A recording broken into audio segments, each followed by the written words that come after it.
It's less important how you do it. It's more important how you take it from here.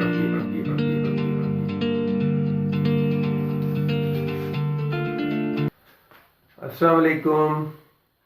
आज हम English में बहुत ही basic जो चीज़ है टेंसेस के हवाले से बात करेंगे।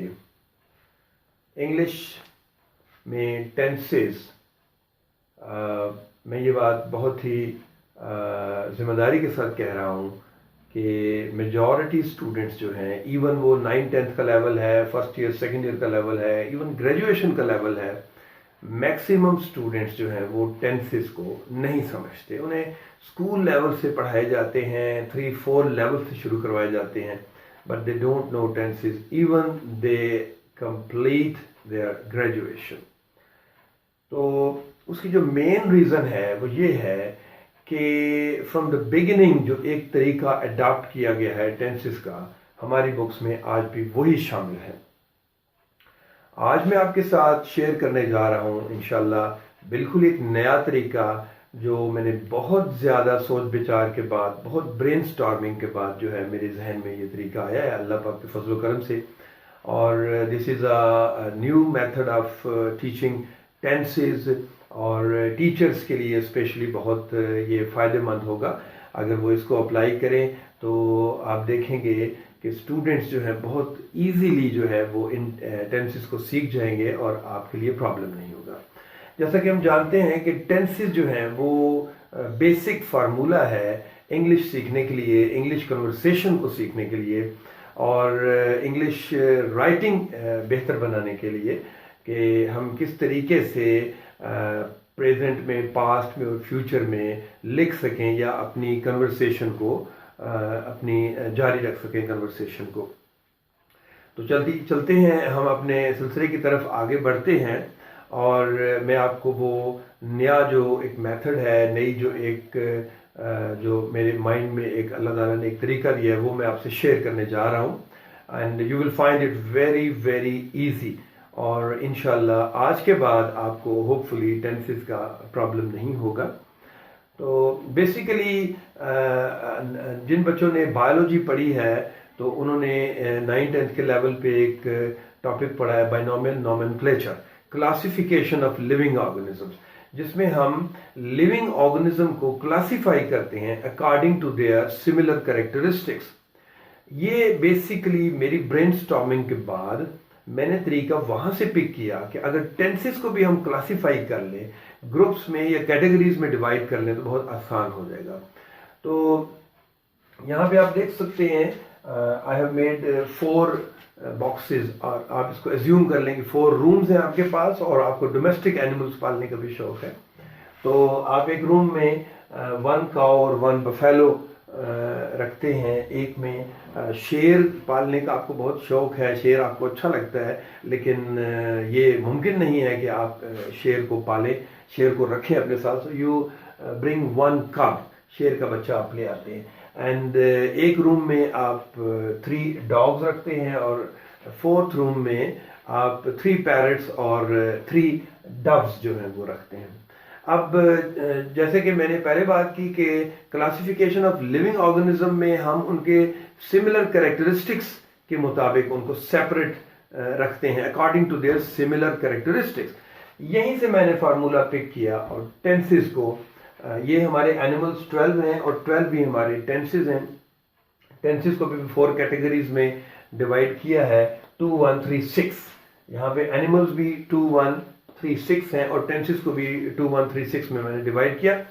बट दिस इज फ्रॉम, ये मैंने फॉर्म ऑफ वर्ब से लिया कि according to form of verb. Verb जैसा कि आप जानते हैं किसी भी काम को कहते हैं, एक्शन वर्ड को कहते हैं। तो वर्ब की अमूमन बुक्स में 3 फॉर्म्स आपको मिलती हैं, first form of verb, second form of verb, third form of verb, लेकिन एक 4th फॉर्म ऑफ वर्ब भी होती है जो फर्स्ट फॉर्म ऑफ वर्ब के साथ आप ing लगा के बनाते हैं। तो 4 फॉर्म्स ऑफ वर्ब हैं, तो 4 कैटेगरीज मैंने बनाई हैं टेंसेस की। फर्स्ट कैटेगरी में मैंने वो 2 टेंसेस रखे हैं जिनमें first form of verb use होती है। सेकंड कैटेगरी में मैंने वो टेंस रखा है एक अकेला टेंस जिसमें second form of verb use होती है। थर्ड कैटेगरी में I have placed 3 tenses in which we use third form of verb, and in fourth category I have placed 6 tenses in which we use fourth form of verb.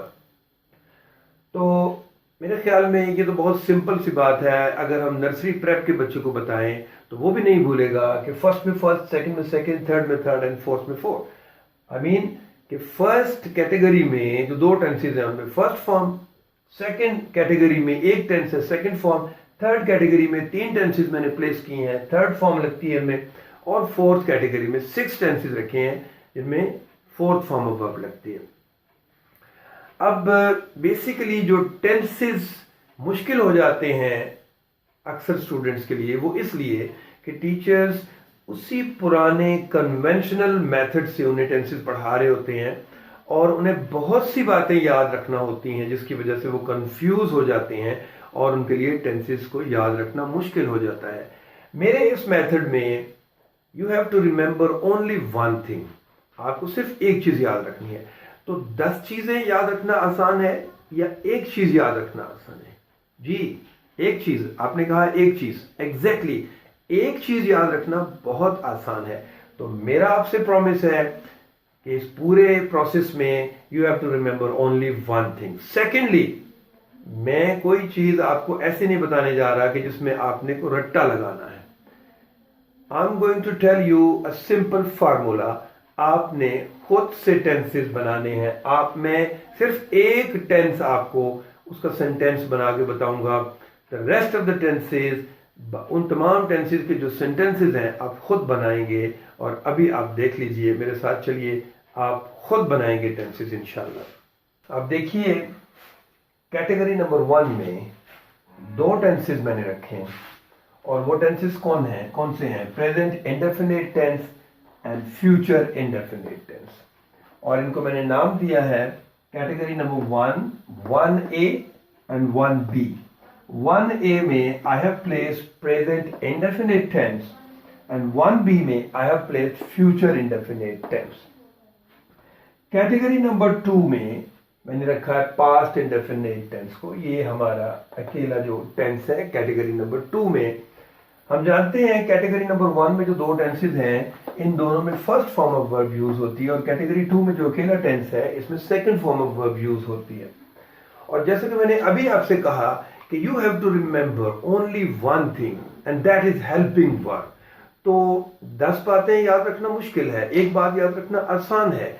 तो इस पूरे process में you have to remember only one thing and that is helping verb. Helping verb क्या होते हैं? Is, am, are, was, were, has, have, had, will, shall, etcetera etcetera etcetera.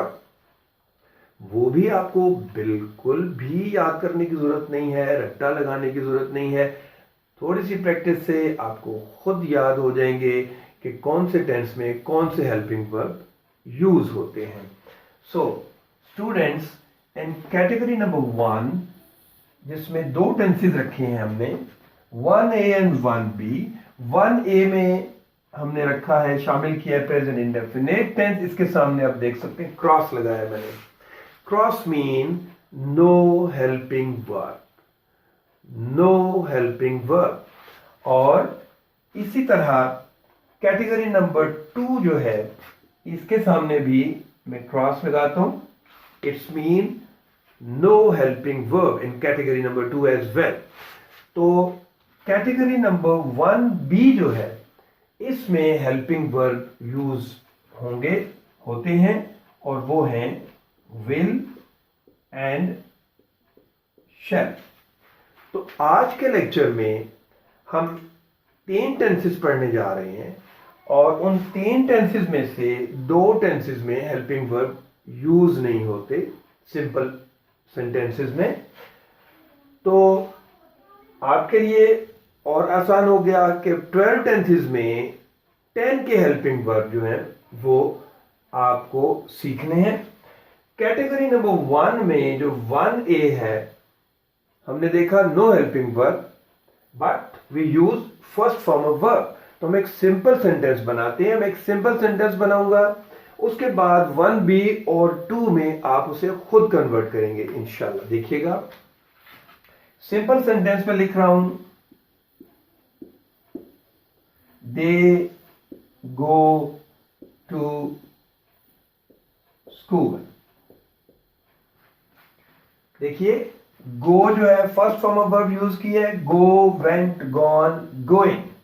Go first form use किया है and I haven't used any helping verb, क्योंकि हम पहले बात कर चुके हैं कि 1A में प्रेजेंट इंडेफिनिट में we don't use any helping verb.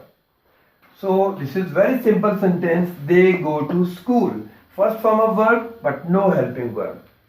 अब आप इसे कन्वर्ट करेंगे फ्यूचर इंडेफिनिट टेंस में, जबकि हमारे पास हेल्पिंग वर्ब मौजूद है विल और shall, and we know this is tense of category number 1। 1B है, कैटेगरी नंबर 1 का है, जिसमें first form of verb use होती है। तो again you will use first form of verb with a helping verb. तो इसको आप कन्वर्ट करेंगे तो क्या हो जाएगा, दे, हम यूज करेंगे helping verb, they will go to school. अब विल कहां लगेगा, शेल कहां लगेगा, इस वक्त हमारी ये डिस्कशन नहीं है, बिकॉज हमने ये टर्म टेंसेस सीखने हैं पहले, उसके बाद वो चीजें जो आपको पढ़ाई जाती हैं और जो कंफ्यूजिंग होती हैं उसके बाद हम वो सीखेंगे। जब आपको टर्म टेंसेस अच्छे से आ जाएंगे फिर आपको वो कंफ्यूजिंग जो चीजें हैं वो बिल्कुल भी कंफ्यूज नहीं करेंगी। तो category 1B I am sure कि ये आपने खुद इसे कन्वर्ट कर लिया होगा इसकी हेल्प से। कैटेगरी नंबर 2 जो है पास्ट इंडेफिनिट टेंस है और मैं इसे कन्वर्ट करने नहीं जा रहा, पहले आप इसे खुद कन्वर्ट करेंगे। कैटेगरी नंबर 2 में we do not use any helping verb but we use second form of verb. तो चलिए इसे कन्वर्ट करें आप, no helping verb but second form of verb. Same sentence को आप कन्वर्ट करेंगे, गो की सेकंड फॉर्म वेंट होती है, तो इसे कन्वर्ट कर लिया आपने। आई होप कि आपने सक्सेसफुली इसे कन्वर्ट कर लिया। No helping verb, simply second form of verb, they went to school। They go to school, 1A present indefinite tense, they will go to school, 1B future indefinite tense, they went to school, category number 2 past indefinite tense, no helping verb but second form of verb। So इस lecture में हमने 3 tenses का review लिया है और एक formula मैंने आपको दिया है कि जिससे आप खुद टेंसेस सीखकर उनके सेंटेंसेस बना सकते हैं, एक सेंटेंस को दूसरे में कन्वर्ट कर सकते हैं। तो इस वीडियो की लेंथ को अवॉइड करने के लिए मैं चाहूंगा कि नेक्स्ट वीडियो में I will explain category number 3 and 4 और इसी फार्मूले के तहत I will tell you the helping verb and you will convert this sentence into other tenses and categories. इंशाल्लाह आप इजीली इसे कन्वर्ट कर लेंगे और किसी किस्म का प्रॉब्लम नहीं होगा।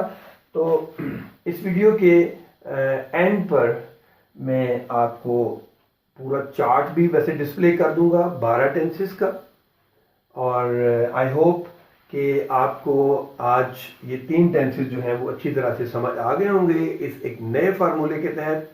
और अगर आपको ये वीडियो पसंद आई है तो प्लीज़ आप इसे लाइक करें, मेरे चैनल को सब्सक्राइब करें और इस वीडियो को आगे शेयर करें ताकि मैक्सिमम लोग इससे इस्तिफादा हासिल कर सकें।